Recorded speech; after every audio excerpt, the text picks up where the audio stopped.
Warnemünde is a German cruise port that gets less attention than its famous big city neighbors.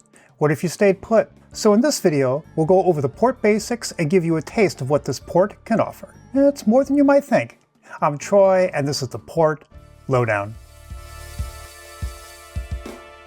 Warnemünde is in northern Germany, facing the Baltic Sea.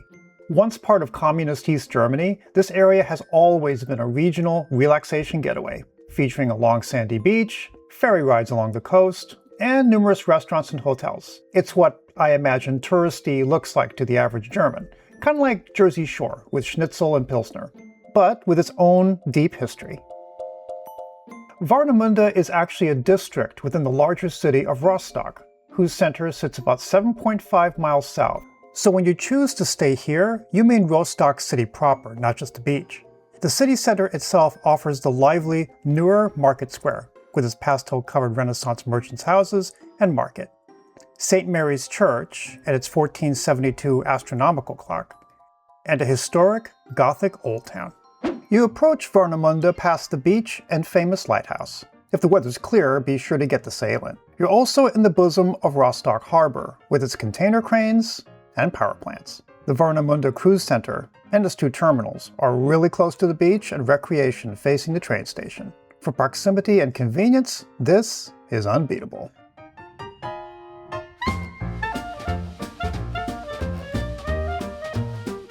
Inside, the terminal is one big open space protecting you from the elements.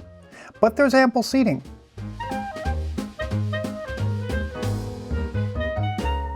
And slick restrooms.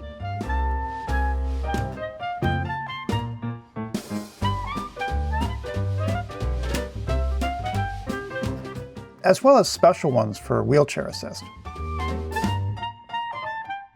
Outside of some celebratory displays, the building is lean on services. No gift shop, sundry store, even vending machines. There is this tourist info cart being set up, but the real interest is along the wall. Here, the local tourist board is practically begging you to stay in town. Walking tour guides for a small fee for the Warnemünde and Rostock city area. And two of the discount ticket options, the Gusta Card with discounts inside Warnemünde proper, and as a cruiser you're entitled to a free Gusta Card, since you already paid the tourist tax. See the tourist info card if you're down for it. And the Rostock day ticket, offering a package pass for all transport within the Rostock area. Stepping out, the tour buses wait.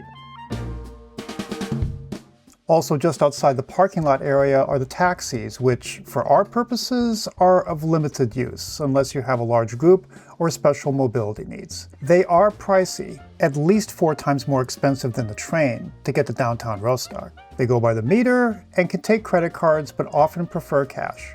Now, while credit cards are heavily used in Germany, of course, many of the smaller vendors especially prefer cash.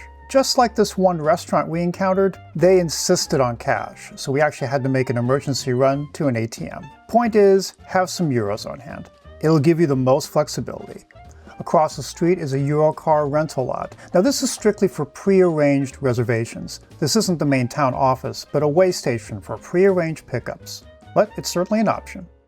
Now from here, you can reach town 2 ways. To the left, take the sidewalk running alongside the train tracks to the train station, about a 5-minute walk away.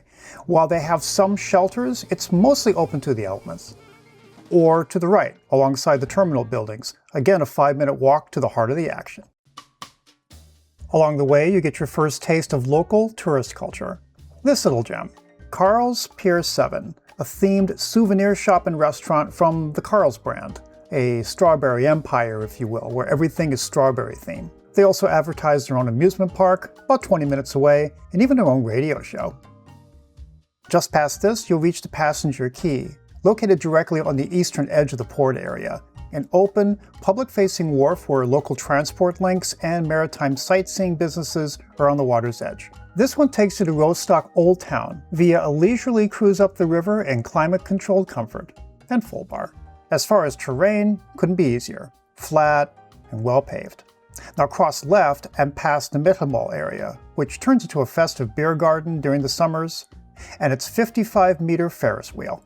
Past this is the train station, which is the terminus for the S-Bahn S1 train. To get to central Rostock, this is your chariot, a simple, direct 25-minute ride to the central station. They also have lockers,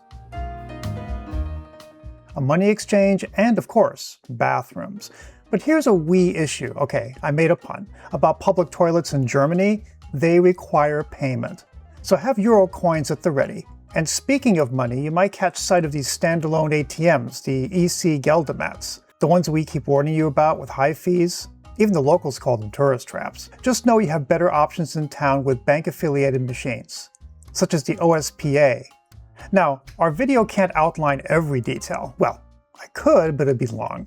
So we created our Essential Port Guide PDF, our convenient cheat sheet with color-coded maps, essential info like toilets and ATMs, and other helpful details. Plus, we threw in our curated, pinned Google Map doc for a bigger list of attractions and services with walking directions from wherever you are. If you want to give this a try, click the link in our description or visit our store at portlowdown.com.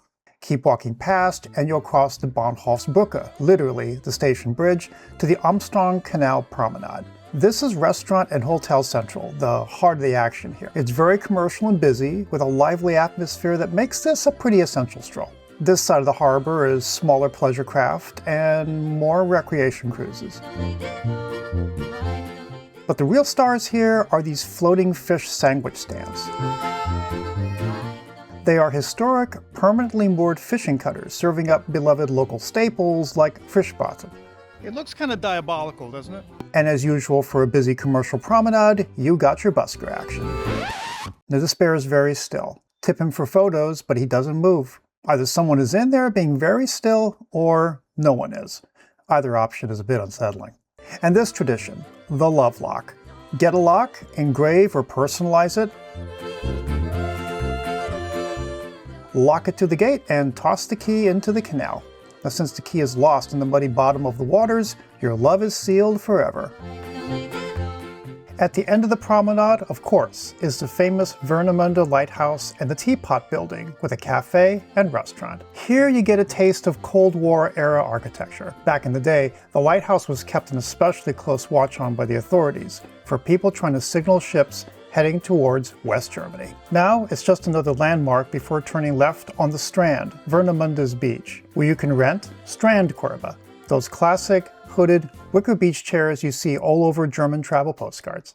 Now, walking away from the beach and promenade going south offers another side of Warnemünde. Quieter, residential, and utterly charming.